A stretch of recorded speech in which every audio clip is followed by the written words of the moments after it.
tous. Eh bien salut à tous et à toutes, c'est Zumiro, j'espère que vous allez bien. Aujourd'hui, bienvenue dans cette nouvelle vidéo. C'est une vidéo qui n'est pas une vidéo dessin aujourd'hui, c'est une vidéo sur les livres. Je vais vous montrer en fait mes étagères. On va faire un bookshelf tour et je vais vous montrer aussi la mangatech que j'ai. Vu que j'ai acquis il y a 2-3 mois en fait une bibliothèque qui tourne. Vous voyez comme dans les magasins là vous tournez, bah voilà j'ai ça. Je me suis dit ça faisait longtemps que je vous avais pas fait de contenu, même si c'est un contenu livresque, j'espère que ça vous dérange pas trop.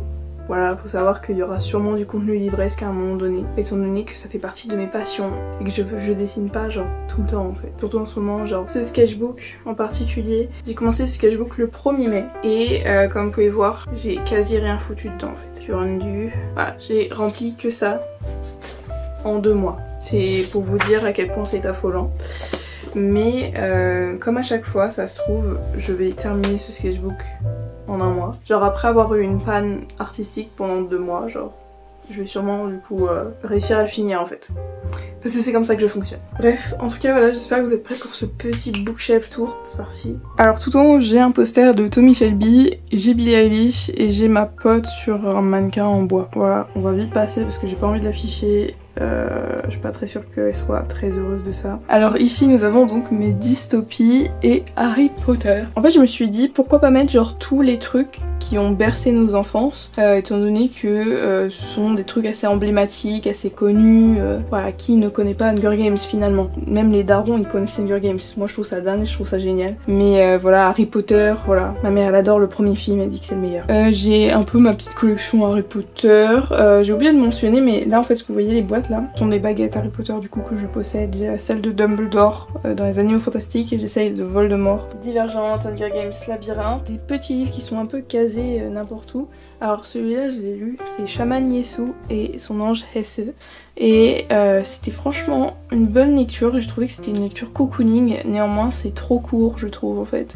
Donc t'as pas vraiment le temps de t'attacher à des personnages. Mais j'ai eu le temps de détester des personnages, alors ça c'est incroyable. En dessous ici, là vous avez une version beau livre, c'est-à-dire que c'est un énorme livre avec beaucoup d'illustrations, etc. Mais genre c'est Harry Potter et l'Ordre du Phénix, étant donné que c'est l'un de mes préférés. Voilà, un de mes Harry Potter préférés, même si peut-être que j'aurais dû prendre finalement Prince de Sang Mêlé, mais je crois qu'il ne l'avait pas. En tout cas voilà, c'était un cadeau de mon père pour mon anniversaire. Et en fait, derrière ce carnet, nous avons les versions anglaises des livres. Alors j'ai que jusqu'au tome 4, et on saute le tome 5 et j'ai le tome 6. Donc le Prince de Sang Mêlé. Celui où je suis rendue d'ailleurs dans ma lecture des Harry Potter. Étant donné que oui, je n'ai pas lu les Harry Potter encore les amis. Voilà, j'ai lu l'Ordre du Phénix en 4-5 jours je crois. J'ai vraiment été rapidos. Alors que c'est le plus gros bloc du truc. Mais j'ai eu un esprit de compétition qui s'est réveillé en moi. Parce que j'avais une pote qui avait déjà lu. Et du coup je me suis dit putain je vais la rattraper. Ensuite l'étagère juste en dessous. Alors cette étagère on a tous les trucs un peu fantastiques, fantasy, tout ça. Donc je crois que j'ai que des livres en français là. Le Dernier Royaume, alors ça si vous connaissez pas c'est vraiment un banger, c'est génial. Il faut savoir que j'ai lu que le tome 4, alors c'est bizarre mais anecdote. Mes parents me l'ont acheté quand on était en vacances en camping et on allait dans une librairie. Ils ont vu ça là, moi j'ai lu le derrière et tout et je me suis dit oh ça a l'air trop bien et du coup on l'a pris. Sauf que on savait pas que c'était le tome 4 et je l'ai lu, mais je l'ai lu les gars en une journée. Une journée et genre j'avais genre je sais pas 9 ans peut-être plus quand même, je sais pas. Non j'étais à l'école primaire je crois. Mais pour vous dire genre j'ai lu ce gros pavé là de mort que maintenant je mettrais beaucoup plus de temps à lire. J'avais mis une seule journée à lire tout ça. Vous vous rendez compte de la dinguerie? Et la couverture est super belle je trouve, incroyable. Et je suis tombée amoureuse du prénom Magnus et du coup ce qui fait que j'aime beaucoup le personnage Magnus aussi dans Shadowhunter. Et Shadowhunter du coup c'est The Mental Instruments. Donc j'ai lu les 2 premiers tomes, j'ai pas lu le 3e encore. Faut savoir que ça c'est vraiment une relation de haine et d'amour avec cette saga parce que je déteste l'histoire, mais j'adore les personnages. C'est horrible, en fait je déteste l'histoire, mais j'aime bien les persos. Alors du coup en fait je continue à lire parce que les persos, moi j'adore Magnus, il est super excentrique et du coup bah voilà, ça revient au fait que je suis tombée amoureuse du prénom, du fait qu'il y a un Magnus là-dedans aussi, c'est trop cool, voilà. Même s'ils sont très différents, c'est-à-dire que le Magnus d'ici il est très excentrique et le Magnus d'ici il est très réservé, très froid, très conservateur, vu qu'il vient d'une famille assez conservatrice et d'une région même très conservatrice et religieuse. Ensuite on a plein d'autres trucs, là j'ai 3 livres de l'édition Babylone, j'ai le Sorceleur tome 1. En vrai, du coup ça je crois c'est le livre pour The Witcher, hein. Voilà, reprenez-moi dans les commentaires si je dis de la bêtise, mais je crois qu'il y a des trucs surlignés. Ah non ok, c'est qu'il y a des petites taches dedans. Ok. Geralt de Rive, donc du coup j'ai pas dit de la merde normalement. Six of Crows Là il y a le deuxième tome et tout que j'ai toujours pas lu parce qu'il m'effraie, mais j'ai bien aimé, mais c'était long à lire en fait. Je trouve que c'était vraiment super long. Il y a vraiment que la dernière partie qui est super intéressante. Voilà. Du coup j'ai un peu la flemme de lire Six of Crows, La Cité Corrompue, parce que c'était long déjà le premier, et quand je vois que lui il est plus long que lui, je me suis dit on verra ça plus tard. Percy Jackson tome 1 et tome 4. Ne cherchez pas à comprendre. Curse la Rebelle, il y a eu une série sur Netflix qui avait été sortie et il y a eu beaucoup de critiques en mode c'était de la merde. J'avoue les effets spéciaux sont pas terribles. Donc voilà, mais l'histoire en tant que telle me semblait plutôt bien, mais je l'ai pas continué non plus. Donc les Heartstopper, forcément. Avec un petit Fire and Ice qui a été calé là-bas, parce qu'en fait c'est un livre avec des couleurs assez pastel et il y avait de la place, du coup je l'ai mis. Et oui, j'ai mis Hunger Games ici qui se cache pour ma poche, donc je les ai en format poche et je les ai en format broché. Alors ensuite ici c'est là qu'il y a beaucoup de livres en anglais. Alors parce que du coup les livres en anglais ça coûte moins cher, et aussi j'ai un peu la flemme en fait d'avoir la version française qui va sortir genre dans plus d'1 an ou quoi. J'ai la flemme d'attendre, et aussi parce que les couvertures des livres français sont laides, mais laides, c'est incroyable. Et ouais, il y a pas mal de livres en fait qui sont indisponibles en France, donc du coup je me dis go les prendre dans la langue originelle. Et en vrai je sais que j'ai beaucoup de chance, du coup le fait de comprendre l'anglais assez bien en fait pour pouvoir faire ça. Donc voilà, sachez que je ne suis pas avec vous les personnes qui sont pas bilingues, et je suis bien contente parce que du coup franchement ça me fait des économies, j'ai des beaux livres donc c'est cool. The Song of Achilles, les chants d'Achille. Alors je l'ai aussi en français parce que je l'ai lu en version française, sachez-le. C'était au tout début que j'ai commencé à lire des livres qui venaient de BookTok, etc. Voilà, c'est le moment où j'ai commencé à me réintéresser à la lecture. Le chant d'Achille, du coup, je l'ai trouvé bien comme livre, mais c'était pas non plus une dinguerie. Mais je crois que je l'ai quand même bien noté parce que j'aimais pas mal la dynamique quand même entre Patrocle et Achille. My Roommate is a Vampire, je l'ai lu, c'est la majorité des livres en vrai. En somme que je chope, ce sont des livres que je trouve dans des ressourceries, etc. Genre vraiment la majorité de mes livres, c'est que de la récup, c'est une dinguerie. Donc voilà, j'en ai vraiment énormément. C'est pour ça d'ailleurs que j'ai souvent des nouveaux livres, parce que bah ils me coûtent genre 2 €, 3 €, voilà, ça me coûte rien quoi. Ça faut que je le lise aussi. The $10,000 of January. Ça m'a l'air d'être un banger, et je sais qu'il y a beaucoup de personnes qui avaient aimé. A Little Life, sachez que ça je vais galérer avant de pouvoir le lire, genre vraiment. Donatar de Secret History, j'ai lu que le chapitre 1 et après j'ai fait genre j'ai soufflé, j'ai fait waouh, c'était beaucoup hein. Et genre les chapitres sont méga longs et les feuilles c'est genre l'épaisseur des feuilles de Bible en fait, genre c'est vraiment une Bible en fait. C'est super long quoi. Donc là Half-Bad, j'ai la trilogie, donc c'est il y a une série sur Netflix pareil. The Bastard Son and the Devil Himself, donc il y aura qu'une seule saison parce que ça a été cancel, mais du coup, je me suis dit je vais acheter la saga parce que moi je veux savoir la suite, et j'ai lu le premier tome, d'ailleurs je l'ai fini récemment. On a The Summer I Turned Pretty, voilà l'été où je suis devenue jolie, pas lu mais j'avais vu la saison 1 je crois et commencé la saison 2, j'ai jamais fini la saison 2 mais tranquille, on my way en fait. Là on a Magnus Chase, donc c'est un livre par le mec qui a fait Percy Jackson. Je vais vous montrer le livre parce qu'il est beau. Ça c'est magnifique, j'aime beaucoup. Les Royaumes du Nord de Philip Pullman, super connu, il y a eu des films, enfin il y a eu un film, je sais plus. C'est le livre qui m'a replongé dans la lecture. C'est un livre que ma mère m'avait acheté il y a un bail quand j'étais petite. Il y a 2 ans, genre je me suis remise à la lecture avec celui-là. Mais j'ai vite passé à autre chose et je l'ai jamais fini parce qu'en fait il est relou un peu. Je m'ennuie un peu genre. Le clan des Otori, la seule chose que m'a finalement procuré mon travail toxique dans un camping en 2022, c'est la découverte du clan des Otori. Donc genre pour l'instant je fais la collection du coup des livres. Faut savoir que je les ai tous eus là. Tout ça là, ces beaux livres magnifiques, énormes, je les ai eus dans des ressourceries les amis. Donc vraiment, si vous avez des Emmaüs, des ressourceries quelconques, etc., recycleries, n'hésitez pas à aller faire un tour, il y a des livres vraiment à pas cher. Encore Magnus Chase, Babel, je l'ai trouvé dans une ressourcerie, enfin je l'ai trouvé dans un Emmaüs. J'ai trouvé Babel dans un Emmaüs les frères, je suis choquée, en version originale. De l'anglais bien entendu. Mais bon, pareil le Magnus Chase, là c'est de l'anglais. The Girl on the Train, c'est de l'anglais. Middle England, c'est de l'anglais. En tout cas, sachez que quand je suis arrivée avec Babel vers la dame là de Emmaüs, elle a fait oula, oula. Genre en mode c'était genre un gros livre, tu vois. Elle s'est dit mon dieu, qu'est-ce que c'est que cette chose? Du coup voilà. Là on a beaucoup de poches, etc. Des livres un peu moins stylés qui du coup ne se retrouvent pas en haut parce que c'est soit ils font pas vraiment mon fin. Soit j'ai pas la saga entière, ou alors c'est vraiment des livres random et que je sais que je vais mettre un petit bout de temps avant de les lire, etc. Donc on a pas mal de livres. Déjà on a les Anne, donc le Anne de Green Gables, etc. Anne d'Avonlea, Anne de Redmond, Anne de Windy Willows. Voilà, j'ai des versions poche de la maison d'édition Point. Voilà, ils sont assez jolis en vrai ces livres, je trouve moi. Mais ouais, j'ai toujours pas commencé à les lire. Il faudrait parce que en fait je les ai achetés parce que j'ai kiffé la série Anne with an E et que en fait la suite a été cancel et du coup bah pareil, encore une fois en fait dès qu'il y a un truc qui est cancel et que c'était une série et tout, pareil par exemple c'est pour ça que j'ai acheté Six of Crows, c'est parce que Shadow and Bone bah du coup la suite ça a été cancel en fait. Et moi j'ai envie qu'ils ramènent en fait, mais bon. Miss Dunpin, alors ça, mais quel chef-d'œuvre, genre. Enfin, chef-d'œuvre, je sais pas, mais en tout cas, je me suis vraiment beaucoup amusée à le lire. Et vraiment beau. Beau, c'est un mec hein, dedans. Miam miam. Miam miam. Ça, c'est des vieux livres, mais c'est quand même du Charlotte Brontë. Donc, on a Jane Eyre, Charlotte Brontë, Charles Dickens, et du coup, les aventures de Copperfield, truc là. De David Copperfield, voilà. Tome 1 et 2 en version vieux livre, alors ça moi je trouve ça dingue tu vois de retrouver des ouvrages comme ça, donc pareil j'ai trouvé à Emmaüs. Livre un peu random ici, on a la jeune fille à la perle, on a un livre de Virginie Grimaldi, je sais pas si je vais le lire un jour en fait, je pense que celui-là je peux être très sensible à le lire parce que ça concerne les vieux. Et les vieux, on sait tous de quoi ils sont proches, de la mort. Et moi, ça c'est ma pire phobie, donc je sais pas si un jour je le lirai ou quoi.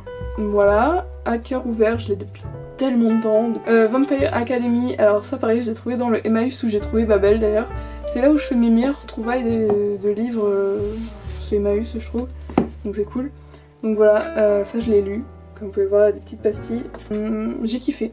Voilà, j'ai kiffé, on va pas se cacher, j'ai kiffé ma lecture. La meuf sur la couverture, on dirait grave Angelina Jolie, non? Projet Adam, j'ai lu aussi, c'était un peu éclaté, genre un peu beaucoup éclaté. Voilà quoi. On a Blood Sound, alors ça je l'ai pas lu encore, mais c'est de la même maison d'édition que le truc de merde, alors du coup j'espère juste que c'est pas de la merde, ok? J'espère juste que cette maison d'édition fait pas que des livres de merde en fait. Me regardez pas bizarre s'il vous plaît derrière votre écran, j'adore les histoires sur la guerre. Du coup bah j'ai un livre sur... de Stalingrad quoi. Angelina Carter, Nights at the Circus, alors ça je l'ai pris juste parce qu'il y a quelqu'un qui a annoté un truc dedans. Je l'ai juste acheté parce que regardez il y a des petits post-it avec des annotations dedans et moi je trouve ça très rigolo de lire après quelqu'un en fait. Et en plus la personne a l'air d'être un peu sassy dans ce qu'elle écrit. Arthur Conan Doyle, A Study in Scarlet. Donc j'ai beaucoup de livres en anglais ici aussi, je crois que le Stalingrad est en anglais. C'est du coup Sherlock Holmes, mais vous savez c'est les livres avec des petits trucs pour nous aider. D'ailleurs le Agatha Christie Death on the Nile, c'est aussi un livre de ce genre où il y a du vocabulaire, etc., de la traduction si besoin et tout. Jamais lu hein, en soi, je les ai achetés avec ma première paye et tout, comme les Harry Potter d'ailleurs, et les Heartstopper ou pas. Non les Heartstopper j'ai attendu quand même un peu. Ouais j'ai acheté beaucoup de livres quand j'ai eu ma première paye, c'est une dinguerie. En fait je voulais pas tout mettre dans de la bouffe parce que de la bouffe bah après je la rechie t'as vu. Du coup vaut mieux acheter des trucs matériels. Mais en vrai je regrette un peu d'avoir genre gaspillé mes sous de cette manière, genre j'aurais dû les garder et me lancer dans autre chose de mieux quoi. J'ai des romances de Noël, j'ai le joueur d'échecs qui est là ici, j'ai des trucs là du café à retrouver je sais pas quoi. J'ai Anne Frank en haut. J'ai Fred Ullman, l'ami retrouvé, c'était un livre que je devais lire au collège. Super truc en vrai, je pense que vous devriez tous le lire. Je me souviens que je l'ai pas lu en entier à l'époque. Parce que comme toute lecture de collège, bah on n'a pas envie en fait de les lire. Mais au final j'ai bien aimé quand même la fin et tout, genre ça m'a fait un peu chialer, même si... En fait j'ai sauté des chapitres, mais genre ça n'a pas eu de conséquences en fait sur le déroulement de l'histoire. J'ai quand même abusé à ne pas avoir lu tout le bouquin parce qu'il est tout petit quoi, j'aurais pu le lire quand même.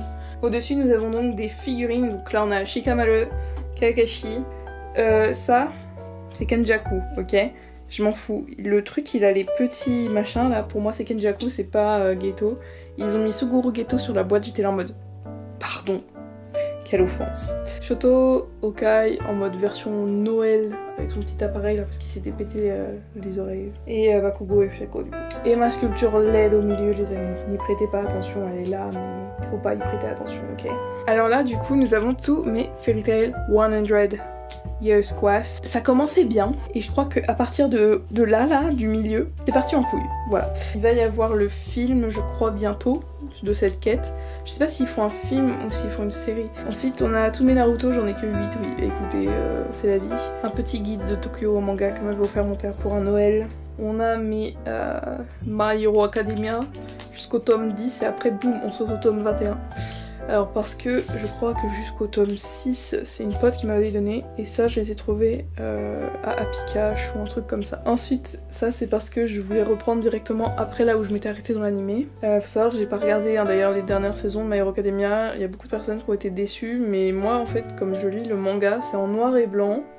L'histoire est terrible, c'est terrible tout ce qui se passe. Ensuite on a mes Jujutsu Kaisen, ça c'est mes seuls One Piece, sachez-le. Voilà, j'ai le 1, le 51 et le 100. Ensuite Jujutsu Kaisen, du tome 0 du coup jusqu'au tome 23 qui est pas là parce qu'il est sur ma table de nuit, parce que je l'ai pas encore lu, mais j'ai bien jusqu'au tome 23. Jujutsu Kaisen, vraiment quel délire, quel... géniale chose. Ensuite du coup étagère du bas, continuité du coup avec Fairy Tail 100 Years Quest, on a Fairy Tail tout court, ok. Donc j'ai Fairy Tail jusqu'au tome 19 et ensuite 50, 51, 63. Et en fait j'ai 2 fois le tome 18 parce que j'étais en vide-grenier et je croyais que j'avais pas le tome 18 mais en fait je l'avais. Faut vraiment que je prenne des photos en fait de ma Bangatech à chaque fois que je sorte, enfin à chaque fois avant que je sorte quelque part comme ça. Les Blue Lock. Je crois pas que je les ai tous, il me semble qu'il m'en manque. Moi j'ai arrêté de lire au niveau du 5 et du coup je dois rattraper tout ça. Mob Psycho tome 1 et 2, chopé à Emmaüs, swag. One Punch Man, chopé à Emmaüs. Ou alors sur un vide-grenier, je sais plus. Toi aussi je t'ai chopé sur un vide-grenier je crois. Death Note, vide-grenier. Black Butler, il y avait de la réduction. Gamaran, réduction. Soul Drop, vide-grenier, et ça Vinted parce que du coup il me manquait le tome 2 et j'étais en mode mais non, je peux même pas continuer l'histoire, fait chier. J'ai mes Blue Period.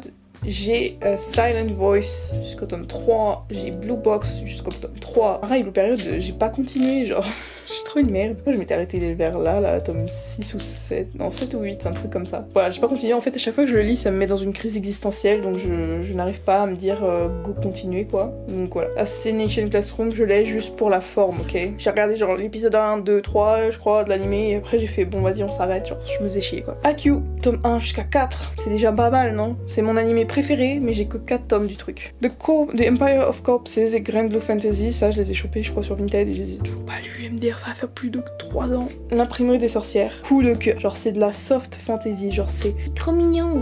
En fait c'est une petite humaine qui tombe dans un monde fantastique et elle devient imprimeuse, ça se dit même, je sais pas. Elle devient imprimeuse pour le monde magique et a fait des livres avec des sortilèges et tatati tatatou, c'est trop bien. Tanake et je sais pas quoi là, c'est écrit là mais j'arrive pas à lire, il y a trop de police, ouais je crois que c'est Anna. J'ai jusqu'au tome 8, j'ai lu jusqu'au tome 3 je crois. Pareil, j'ai tellement de choses en vrai à lire les gars, c'est une dinguerie. Tome 1 jusqu'au tome 4, j'ai tout lu ça par contre je crois, hein, parce que j'aime beaucoup le concept. C'est une meuf forte et un gars pas fort. Donc là c'est là où j'ai mis tous les restes de mes shoujo et tout le bordel. Ça a été du coup l'un des premiers shoujo que j'ai repris. En fait le truc c'est quand je suis arrivée au lycée, du coup j'ai eu de l'argent de poche et du coup chaque semaine j'allais chercher un nouveau tome. J'ai littéralement toute la série. Du coup voilà, il y a 7 tomes. Ensuite on a les Caprices de la Lune, sachez que j'ai trop la flemme d'acheter la suite, genre ça s'éternise, j'ai limite envie de le vendre. Je pense que je vais les vendre en vrai. Parce que c'est genre ça s'éternise et la meuf est tellement bête, je pense que je vais les vendre, genre c'est obligé. Ton visage au clair de lune, j'adore, d'accord, sachez-le, celui-là je l'adore. Je trouve que c'est un shoujo un peu plus adulte que les autres et du coup j'aime bien, c'est un peu plus conscient en fait. Ça c'est les premiers mangas que j'ai jamais lus parce que c'est les mangas de ma sœur. Donc du coup voilà, je les ai hérités en fait d'elle, c'est dingue. Ensuite on a Sasaki et Miyano, le tome 9 est sur ma table de nuit donc c'est pour ça qu'il n'est pas là, mais j'ai bel et bien l'acquisition du tome 9. Mais j'ai toujours pas lu le tome 9. Mais tranquille, ça ne saurait tarder les amis. Et au final là ici c'est des DVD. Donc on a Lord of the Rings, on a le Seigneur des Anneaux. Petit roman énorme, en fait j'ai l'intégrale du Seigneur des Anneaux. Jamais lu, j'ai même pas vu le 3e film, je crois que j'étais à la moitié du 2e. Mais j'aime beaucoup l'univers donc il y a moyen je finis tout ça, je vous assure que je vais finir ça un jour. J'espère que ce petit bookshelf tour, enfin petit MDR, j'ai blablaté tellement, c'est une dinguerie, genre j'ai plus de salive, il va falloir que je boive. Mais voilà, j'espère que ce bookshelf tour vous aura plu. Au moins il est fait, en plus récemment j'avais changé du coup l'organisation de mes étagères et du coup je me suis dit bon, je vais leur montrer quand même. Et voilà, maintenant c'est fait.